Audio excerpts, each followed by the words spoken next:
بصوا اللمعة والدرجة في جليتر حلوة قوي، شimmery جليتر تحفة بجد.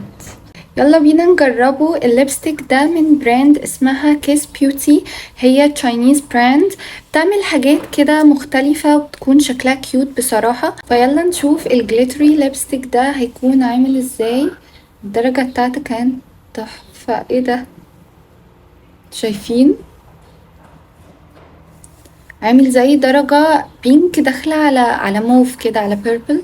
انا بصراحة اول مرة اجرب ليبستيك بالشكل ده، اللي هو تحسه شوية ميتاليك وهو بينك داخل على بيربل، وفي شوية شيمر كده او جليتر.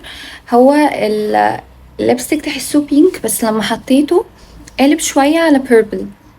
فبصراحة الدرجة عجباني، حساها كده حاجة مختلفة. قولولي لو الدرجة عجبتكم ولو انتوا ممكن تجربوها